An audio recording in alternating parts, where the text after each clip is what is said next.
Eyebrow shade করার সঠিক পদ্ধতি কি তোমরা জানো? আমার তো মনে হয় অনেকেই এটা জানো না, তাই তোমাদের আইব্রো কখনো পাতলা বা কখনো মোটা হয়ে যায়। চলো আজকে সঠিকভাবে আইব্রো ড্র করা শেখা যাক।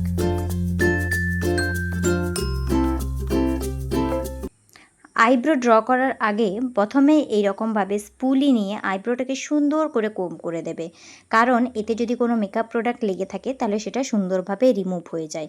আমি জায়গাটা জুম করে তোমাদেরকে দেখিয়ে দিচ্ছি।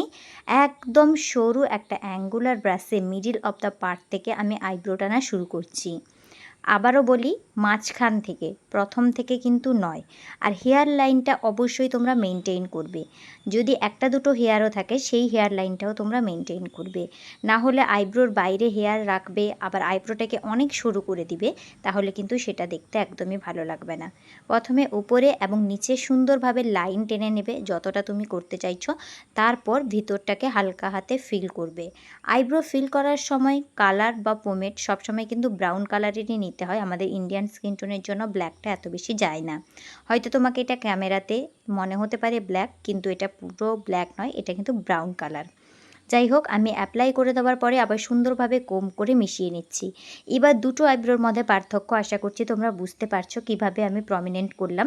সাইডের আইব্রোটা কিন্তু অনেকটাই পাতলা, আর এই আইব্রোটা অনেকটা মোটা নয় আবার অনেকটা পাতলাও নয়, একদম প্রমিনেন্ট, একদম প্রপার একটা আইব্রো শেপ। যাই হোক, তোমরা কিন্তু এইভাবে আইব্রোটা ড্র করবে। চলো আবারও একবার দেখে নাও। এটা রিয়েল ব্রাইডের কাজ ছিল, তাই হয়তো ব্রাইড ঘুমিয়ে পড়ছিল, তোমাদের একটু অসুবিধা থাকতে পারে। যদি বেশি অসুবিধা হয় আমাকে কমেন্ট সেকশনে অবশ্যই জিজ্ঞেস করতে পারো। চলো আবার একবার রিপিট করা যাক কথাগুলো।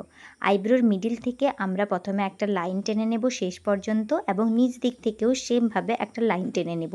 তারপর হালকা হাতে ব্রাউন কালারের আইব্রো পোমেড দিয়ে ভেতরটাকে ফিল করে দেব।